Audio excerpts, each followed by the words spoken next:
this is one of my favorite challenges, just because of the color combination that you chose. And so I started paying more attention to like the choices you make in your colors and how you spec things out. So now, all right, we're back.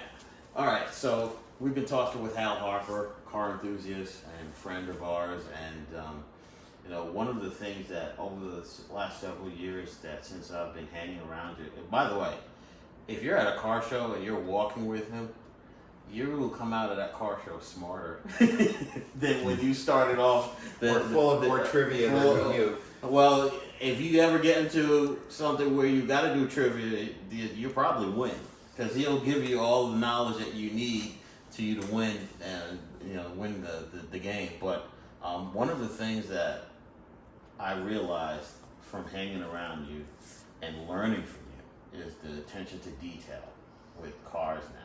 And so now it's like I have a different appreciation for cars, and I pay more attention to the details in cars now than I ever did before. Because when I look at your cars, you spec out any car that you own. You spec out, A to Z, from the color, the type of seats you want, the wheels, and so now it's like you've kind of like created a monster. It's like I can't look at a car now and just say, "Oh, I like that car because of the color." Now I'm looking at. They look at me like at the dealerships. People know that when I come, I'm not just gonna. They can't just show me crap. It's like they're like, well, these wants a particular car. You're not going to walk out I'm not the going to door walk with the red eye, yeah, wide body that has houndstooth cloth interior and be satisfied with it because I corrupted you. Pretty much. Oh, I might, depending on what my focus is. If it's going to be just the focus on the engine and racing. What if he knew about the wicker bill? that he knows about the wicker bill. So basically, I found my 50th anniversary Daytona 500 in Naples, Florida. And I don't know if people in Florida let me not do that. But I showed you the picture I've of seen the the wicker carnage. bill. And my 50th anniversary, and it hurt. I saw that, and it was one of the few times I got irate. And I know why I got irate, because, again, attention to detail and the dumb shit that people do with these cars. Well, it's one of those cars, it's like, it's a unique special model, and then for someone to put that on there just boggles the mind. I mean, you drill holes in there's only 501 of them, but you decide to go drill holes for a wicker bill. Well, now it's 500 now, all right? $499. It could be undone, but to me, it would be akin to, that car was silver with the white. Triple nickel with white. Yeah, with the Daytona, white stripe right. and white spoiler. And it would be as if somebody said, well, I don't like the graphics. Peel them all off and then wrap the car in matte black. Yeah. And then it's like, okay, you've completely undone what makes that car unique. Yeah. It would be kind of like that. And you know what's ironic? The Daytonas aren't getting the love, so like the Demons and for a special edition at such small numbers. Well, part of it is it's a reference to a historic model, and so it didn't have the big wing like the original Charger Daytona did in '69, but it's like it was that tribute to it. But it's not a model that I'd say probably a lot of younger buyers would be aware of unless they followed the old wing cars and know the lineage of it. Yeah, which is unfortunate because I'm finding a lot more of them have very high mileage on them. They're not well taken care of. Like you said, the people that are putting wraps on them, and I'm not against you doing whatever you want. Once you buy a car, it is your car. But part of that too is they had a Daytona package both on the 5.7 Charger and the 392 Charger for a few years. So maybe people think it might be just that. Yeah, literally. Even though it had some differences, but that was another one, is that they did have the Daytona package for a number of years. Right. And I think because of that, they're just looking at it as, hey, it's just a Daytona package. They don't know. But even with that, it says it on the dash. Limited edition, out of 501 that you think it would trigger something, but I guess not. But let's talk about these two, the today, Mopar today, and where it's going, and the culture, and and let's talk about the car culture in general. What is some of the things that you think that people need to be more cognizant of? Because there's this, you get into this car culture, and I find like hanging around you and walking in through the car culture is a blast, because you'll teach us things and things that we didn't realize, and I actually have fun and enjoy it. But there's also this toxicity aspect of it that runs rampant, especially in this area, this region of the country, where it's just so ego-centered, and it's kind of hard to sometimes enjoy it when everything's just ego.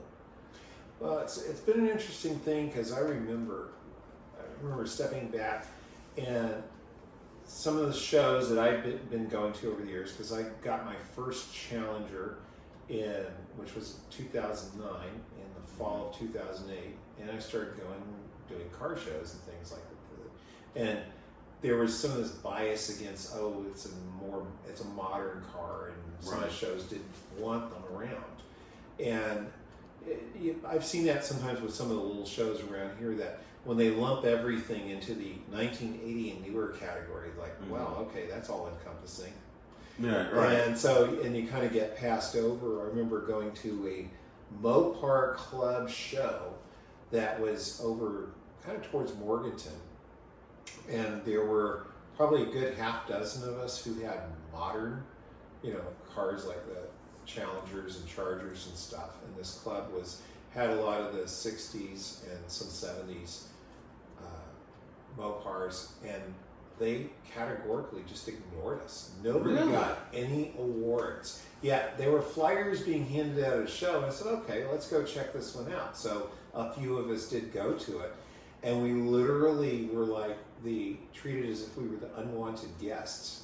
That was just to me. It was, and I said, okay, won't be coming back to this one again. It's like, okay, we paid our fees, chatted with a few of them, but literally it was like they were on one side of the lot, we were on the other, and there wasn't anything at all. And I don't go to shows for the express idea that I have to come out of that with an award. Right. I like spending there, hanging around with people, getting to talk with them, and share their interests and their enthusiasm, and it's that overall community. And I'm glad you mentioned that, because there's been, I feel like there's an obsession with people who just go to these shows. They kind of have awards, and they put how many trophies they have, and that's fine. I mean, I found that sometimes a little odd, that you go to a show and somebody unloads from the trunk of their car all of these 2 and 3 foot tall trophies from prior shows they've been to, and I always thought, okay, you've got a car that's won awards, but is that pay attention to me, I deserve a trophy at this show now? Right. I always thought it was a little funny to it's weird show up with that. It's one of those things I thought was just kind of unusual.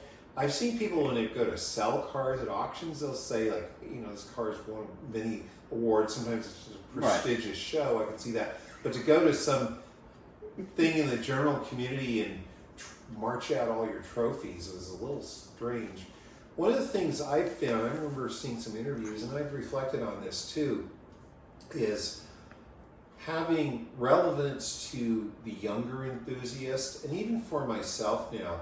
I've gone to some of these shows, and what's been funny, this might be a little bit of a controversial thing, but when you go to a show and now they've got a top 20 and a top 30 and a top 40 show, and it's like, okay, I used to see shows where it was like the best of a class, or it might have been first place or second place, and trophies. third. But when they've handed out a top 40 or top 50 awards, it's almost like it's becoming participation award trophies. Right. And I've sat through some of those shows, and after you've been there all day long, and then it's another hour to get through a top 40 or top 50, I just want to go home at that point. And I really thought, for me, like I said, it just reminds me of really, it's like everybody's got to go away with an award just for being there, which I think is a little it's lost a lot of meaning. Well, there's different types of the car scene. We've been learning a lot. Like you have your track guys, you have your mechanic guys, your trophy guys, you have your wild There's a little guys. bit of everything. Yeah, and it's anymore now. It's like after years of going to all these shows, I'm finding now that kind of the meats and the cars and coffee things, which resonate more again with a younger buyer, because if you're that guy that's just like sitting in their camping chair behind their car looking like they're bored. Because I remember making this comment many years ago. I said, I did not want to be that guy.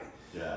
Because it's at some point, if it's a 6-hour long day of that, and it's like, that's less and less interesting to me now. It's like I've gotten more kind of these meets, and you can spend a couple hours there, and I said, it's not there. I'm not there to harvest trophies. Right. Because I just found it was more engaging to be around, get to talk to other people, see their cars, and not ask be in them, this. like, Their backstory on these. Some of Right. these people might be original owners, or that they've been able to acquire something. Yeah. But that's become more appealing to me now. It's like I've done, some of these shows where it's an all-day commitment, and having done them a few years in a row now, my interests have shifted around. And I remember a guy that had it was a blog, I think he had a podcast or blog, and he says, well, you've got to come up with a way of being relevant to somebody who may not have grown up around all of these cars from years past. And so how do you stay relevant to the next generation of enthusiasts? Right. Because there's so many different directions, and their point of reference and background could be different from yours. Right. And it's also a cultural thing too, because I know growing up in New York, I grew up, the muscle car era was already done. So when I grew up, we were in an era where it was, fuel efficiency. I grew up around the 280 ZXs and, and the Luminas, and the fastest car I think that I can remember as a kid was the Grand National with the turbo. Right, Which which in a a day great was a car. big thing. It was a huge thing, yeah, because you already had the 5.0 notchbacks that were out there. Then here comes the GM with this Grand National, and it's blowing Mustangs away, and that was huge back then. But then you look at the power numbers, even for that day, it's nothing compared to where we are now. Oh, yeah. And even today, you look at a lot of the manufacturers now, like the Europeans have gone to like the turbocharged 2-liter engine, which we touched upon earlier. And again, it got around to emissions and mileage and a variety of things like that. And they're getting these staggering amounts of power. It's like it's a technology has brought about a whole different approach. I think it's also kind of warped the automotive world, where everybody's just looking at power numbers. They're not looking at what's the drivability of the car. we had just or talked one about of this them the is other day. like some of the historical, like when you refer back to like the Supra twin turbo from the 90s and the 96. 300 ZXs and things like that, and the horsepower levels were like 300 horsepower, and it's like, is that all there is? I said, in their day, that was a very respectable performance number, and whereas now that you've got cars that are routinely in the 400s and better, and then the exotics are going well beyond that. And I remember reflecting back when the S197 Mustang for the 2005 model year, and the standard horsepower was 300 horsepower, which was a big deal. Right. At that point down, people kind of like chuckle about it, like, is that all there was? I said, well, it's from the perspective of what we had before, because when you're coming out of the 80s, and you didn't have that level of performance, you had to go to exotics before you got. This is like when Lamborghini models that weren't even sold in the States because they didn't meet our emissions regulations, and they were 400 horsepower, and people could only dream about that level of power. But it also created a level of, you know, you talked about how the older Mopar guys didn't want to talk to you. I feel like what Dodge did in the last 10 to 15 years by creating these types of, as I'm looking at the Challenger here, a 485 horsepower car. And when you think about the exotics of yesteryear, you had to spend $300,000 to get that kind of power, and now you're saying, what? You can get that kind of power for it's just under like $50,000, and it's just the Hellcat came out for 2015 with 707 horsepower, and a $65,000 base price. There was that kind of turned everything on its ear, because you were into exotic car levels of power. In what I would say is like the everyman car. Mm-hmm. Yeah, and then the Demon came out. Then the Demon came out. Well, and it's like we were in this next horsepower war. It was like you had it building up in the late '60s, and it peaked and plateaued, and then it came along again. And you look at all the different manufacturers. Like Ford had come out with their the GT 500, and it was like 662 horsepower or something like that. Yeah. And then, like I said, Chrysler had that was the 2012, 2013. Right. And then, then as I was telling Prep, in 07, about mid 2000s, they did have the Super Snake, which they bumped it up to like around 750. But as I was telling that was an add-on package. That was an add-on package, and I was telling them that car wasn't really drive streetable, because I remember watching a show. I think it was like Bull Run the first season, and they had one, and they couldn't keep it straight. Yeah, because it was just because you remember it still had the solid axle, and you know. And the Super Snake was just a GT Premium, right? No, it was a GT 500. It was a package on a GT 500. Okay. Yeah, and that was it. But then here you come with this car that's 707 horsepower, and if it gets bent out of shape or it gets sideways, it corrects itself right away, which is, again, that's also something that was...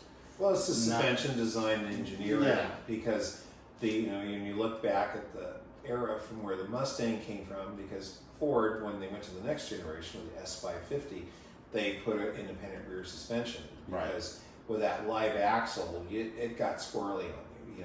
You'd like wind the suspension up, it would lose traction, it would grip again, or if you let off the throttle and the suspension unloaded, and then it launched the car off in a different direction. Right. And so you could. So that explains all the Mustang accidents from the. To a degree, and also there's thousands and thousands upon Mustangs out there, so you can get V8 power on the cheap. Yeah. And anybody can go find a used Mustang, and if you went from having, a Honda or something like that, now you're jumping into a 300 horsepower Mustang, you could get yourself in over your head very quickly. Yeah. The same thing with these cars, though. Yeah. Because now they've now it's Chargers. There's thousands and thousands of 5.7 Chargers out there. And now that's 392s is but mass produced. But the 5.7s, you still got 370 horsepower that you can buy on the cheap with a Charger and do dumb things. Yeah, as we're seeing, and it's unfortunate, because I think now that as a Mopar owner, we're both Mopar owners. It's unfortunate because it's got such a bad label. But that's the whole scene, though. Yeah, it's definitely Mopars now, but it's across the whole scene. It's Camaros, it's Beamers, it's Benzes, it's everything. Now it's just but the I Mopars remember when the fourth generation catching the flat. Camaro and Firebird were out, and by that point, by the tail end of those were in the 275 horsepower range. And I'd get people just back in San Francisco, and you'd get these fools that'd be out in the middle of the night doing donuts out in an intersection, with the things. Because it's like, suddenly now they had plenty of power to get out and go do things like that. And you had people doing those kind of dumb things as those were onto their second or third owner or whatever. And I'm glad you brought that up, because it's not. I don't want to make it sound like we're beating up on a generation. Yeah. Every generation has its idiots, and You know, it's what they call the gestures. Yeah. And so it is what it is. There's some people that handle it responsibly and some people that do it irresponsibly. You're always going to have that when you put, you know, high horsepower engines in the hands of people who I always say do it in the don't track. respect it. Do it in an area where if you hit something, you can at least get some type of insurance to get coverage. You don't have to worry about hitting nobody, or you don't cause it where you mess it up for everybody else. Well, or there's a place to do those things, and it's called a track. Yeah. You know, Right. Doing that sort of stuff on a public road, because as an example with 45, you're on that road at 75, 80 miles an hour, and there's dips and waves in that road. If you're now going 150 better, and you bottom out the suspension on a car at those speeds, you don't realize those dips and waves. You can bottom a suspension out and that car then unloads at those speeds. It can be catastrophic. And when you're going at triple digit speeds and you lose traction, it's not going to go well. Right. It's like 45 is not a racetrack. And it's like, but there are people who do things like that. So you don't realize a track surface is smoothed out to avoid those things. It's Public practical. road is not, and then you've got other drivers on the road. That's the one. You can get animals out on the road. Yeah.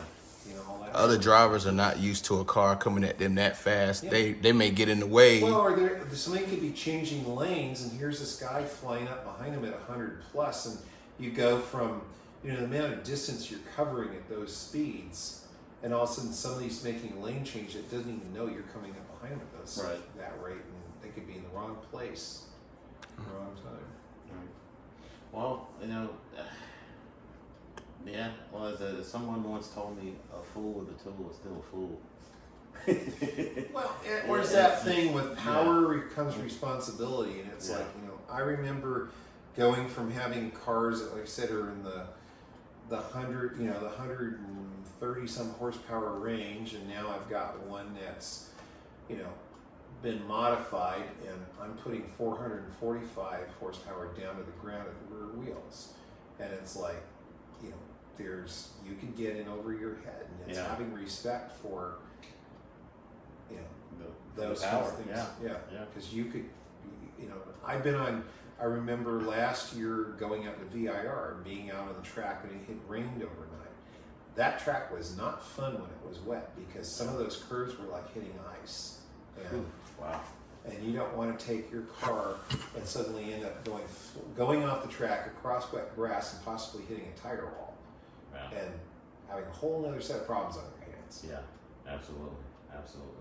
Well, Hal, there's probably another 3 hours that we can go on because like I said, it's like listening to an encyclopedia of the automotive world, just based on your background and how you grew up and what the cars and the industry, the type of automotive industry that you were around.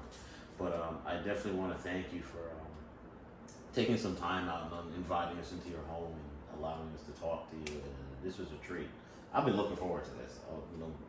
We both been looking forward to this. We even on the previous episodes we said we got Actually, before the first episode. Yeah, before the first episode, we talked about it. Was a lot of ground to try and cover, and yet keep it at a running time that people can actually listen to it. Yeah, and so hopefully people will still wait when they listen to it. But if you pay attention and you're, like I said, if you're a car enthusiast, this is a treat because you're getting knowledge and things that you don't hear. And a lot of people in your age, I mean, they're, people, you got to give people their flowers when they're still here. Because when you lose that knowledge when they pass on, it's, where are you going to get it from? Unless, because people today, I don't think they know how to do the research, like how we were taught to do research. Or is that information out there, or is that information correct? That's even worse because I think now we're in an age of just monetizing and putting out false information just for the sake of putting something out there so that it can get monetized. But I just want to thank you, and we appreciate you, and we look forward to learning more from you as we continue on our journeys. Appreciate it. Very good. Thank you.